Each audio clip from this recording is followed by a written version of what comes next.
Selamat pagi. Kurang besar ya. Ya, ini dulu peci saya dapatkan ketika saya dalam pelayanan sekaligus mengikuti sidang MPL di Padang Sidempuan. Ini semacam souvenir dan oleh-oleh yang diberikan kepada peserta persidangan ya. Tadi saya buka-buka, ada ya. Oke. Puji Tuhan, haleluya. Apa kabar? Baik. Pokoknya baiklah ya. Hari ini teman-temanku kita membaca firman Tuhan dari Kisah Rasul pasal 4 ya. Kisah Rasul pasal 4 ayat 1 sampai 4. Demikian di sana tertulis, ketika Petrus dan Yohanes sedang berbicara kepada orang banyak, mereka tiba-tiba didatangi imam-imam dan kepala pengawal bait Allah serta orang-orang Saduki. Orang-orang itu sangat marah karena mereka mengajar orang banyak dan memberitakan bahwa dalam Yesus ada kebangkitan dari antara orang mati. Mereka ditangkap dan diserahkan ke dalam tahanan sampai keesokan harinya, karena hari telah malam. Menarik ini, ayat 4. Tetapi di antara orang yang mendengar ajaran itu, banyak yang menjadi percaya, sehingga jumlah mereka menjadi kira-kira 5.000 orang laki-laki. 5.000 orang laki-laki, kalau ditambah dengan istrinya berapa ribu, ayo. Tambah dengan anak-anak, ayo berapa? Yang menarik perhatian saya di sini adalah ada beberapa kata tiba-tiba ya, terbayang kita pada pasal 2 ketika mereka penuh dengan Roh Kudus, tiba-tiba datang angin, datang api hingga pada mereka. Dan sekarang sepertinya ada tantangan yang tiba-tiba. Tantangan itu apa? Tantangan itu adalah mereka ditangkap. Mereka diinterogasi. Yang menginterogasi itu apa? Imam-imam dan orang-orang Saduki. Orang Saduki itu adalah orang-orang yang punya pengajaran, punya ragi yang tidak yakin adanya kebangkitan dari antara orang mati. Maka pertanyaan mereka sesuai dengan iman mereka, yaitu bahwa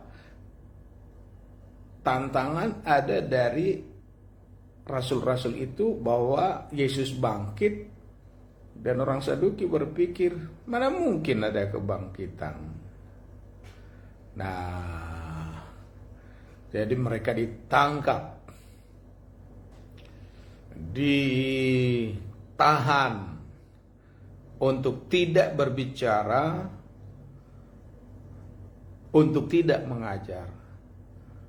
Tetapi menarik sekali tadi dalam ayat 4 dikatakan, tapi di antara orang yang mendengarkan ajaran itu banyak yang menjadi percaya, sehingga jumlah mereka menjadi kira-kira 5.000 orang laki-laki.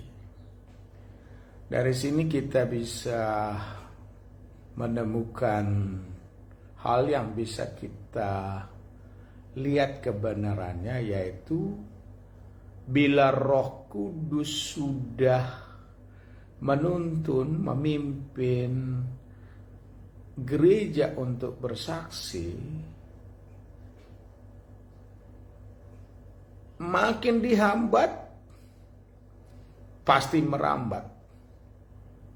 Ditangkap, malah menangkap.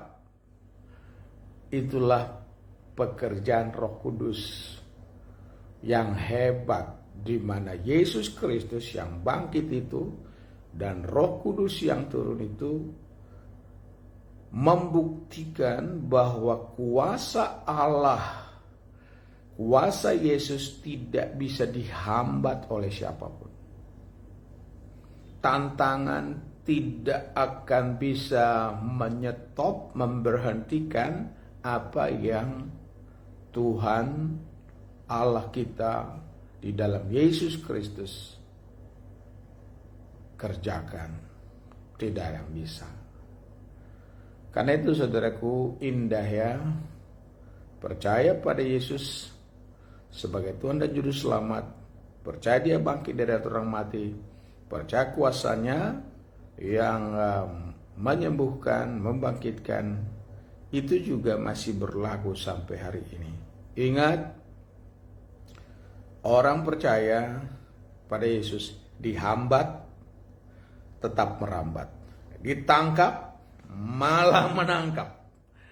Sehingga banyak jiwa dimenangkan sesuai dengan Kisah Rasul pasal yang pertama ayat 8. Tetapi kamu akan menjadi saksiku di Yerusalem, di seluruh Yudea, di Samaria, sampai ke ujung bumi.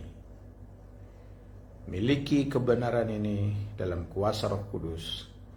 Yesus berkuasa.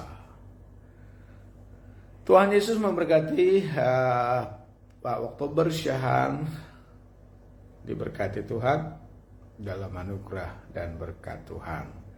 Tuhan Yesus memberkati. Ingat, dihambat, merambat, ditangkap, menangkap jiwa. Tuhan Yesus memberkati. Selamat pagi, shalom, sampai jumpa di dalam anugerah Tuhan. Haleluya. Bapa di sorga memberkati semua anak-anakmu yang sudah melihat tayangan pada hari ini. Tantangan bisa ada, tantangan itu tiba-tiba.